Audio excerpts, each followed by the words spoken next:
This is Kali Persall, editor of Institutional Investing in Infrastructure. And joining me today is James Samworth, partner at Schroders Greencoat, to talk about investing in the infrastructure of the energy transition. So, James, thank you so much for being here. Can you just start with a brief introduction of yourself? Sure, thank you. So my name's James Samworth. I run the energy transition team at a firm called Schroders Greencoat. My team focuses on all aspects of the energy transition other than wind and solar. So we have specialist teams who invest in wind and solar specifically, but my team covers things like biomass and biogas and renewable heating and district heating, waste recycling, and things like green hydrogen, electric vehicle charging, and other related energy transition infrastructure. Fantastic. Thank you. So, what, in your opinion, makes investing in the energy transition so compelling for institutional investors?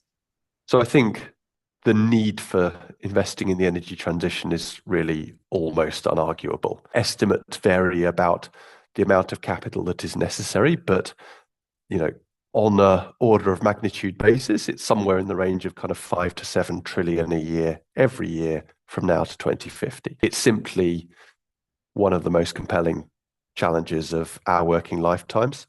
And that enormous need for capital and a fundamental shift in the way we produce and use energy simply has to throw up investment opportunities of a scale and return level that institutional investors will find appealing.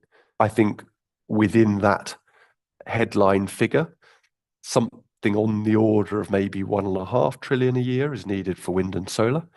And so that means something on the order of 3 to 5 trillion a year is needed for everything else. Have a long debate about what and when and how long and so on and so forth. But just at a headline picture, I think that's really what drives the interest is the fundamental need for the capital. Absolutely. So we were talking before, and you mentioned many institutional investors are quite familiar often with wind and solar, but I'm curious, what other areas are you finding interesting for investment? Yeah, so just to take a step back, I think in terms of how we decarbonize our economy over the next, let's just call it 30 years, um, really the roadmap is relatively clear. Wind and solar are going to do the heavy lifting, decarbonizing electricity supply over the next 10 to 15 years. And that'll happen in different countries at different rates, but mostly that's what's going to happen. There are bits of hydro, bits of nuclear, bits of other things, but most of the heavy lifting is going to be done by wind and solar.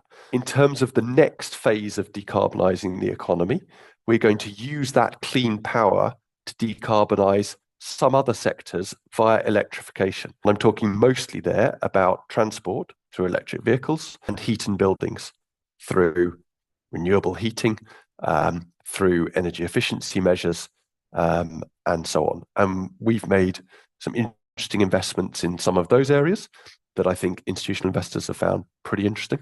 We're going to carry on investing in wind and solar. We think that's a great business too. But I think the areas that come later down the journey are slightly earlier in the life cycle.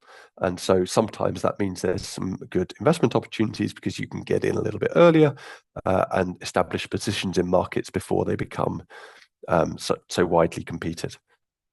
I think looking a little bit further out, I think you then have what people tend to call the hard to abate sectors.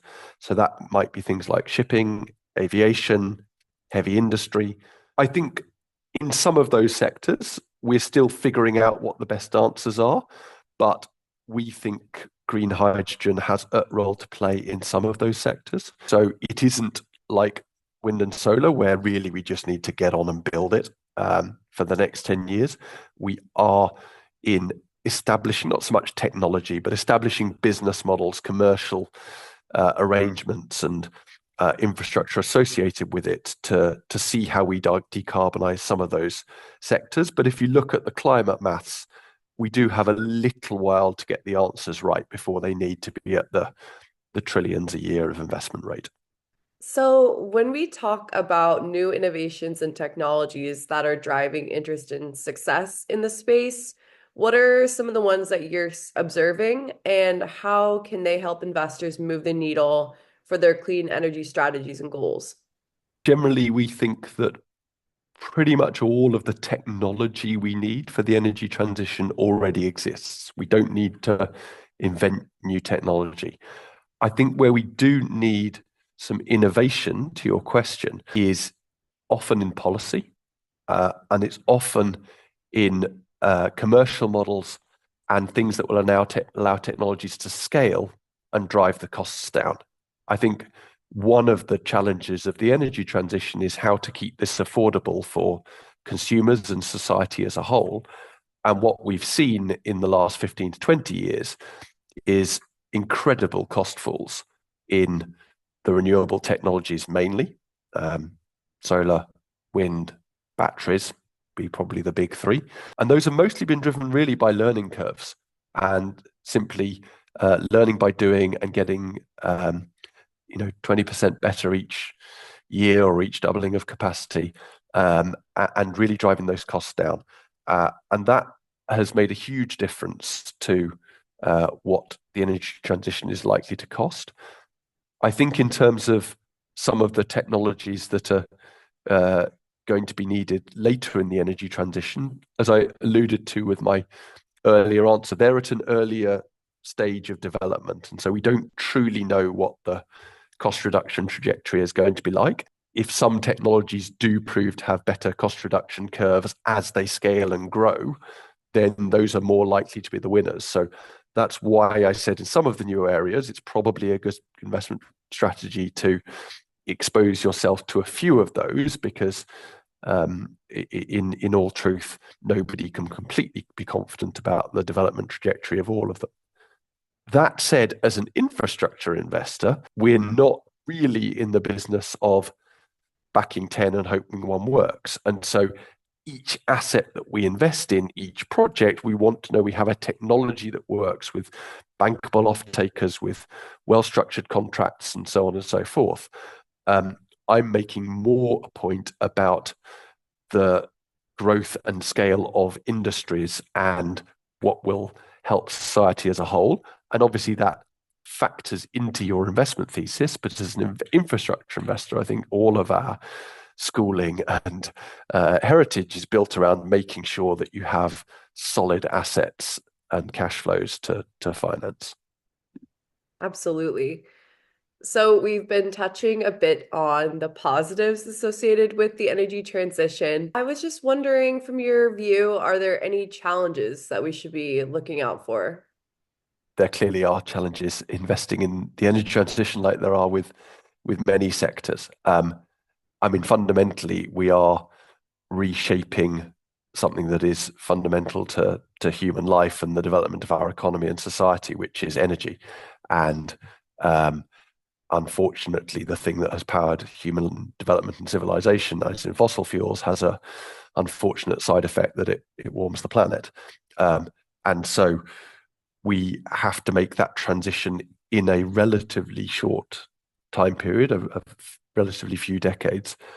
And we have to do that in a way that maintains the confidence of society and consumers and politicians globally. And the last 30 years have shown that is a challenge, and there are ups and downs and bumps in the road along the way. I think it also plays out in different ways, in that, quite apart from the mega trends and the sort of pendulum swings of appetite and interest, there's a whole sort of world of policy making, incentives, regulation, markets, competitive dynamics, cost trajectories, competing technologies that you really, really need to understand and understand well to invest in this successfully.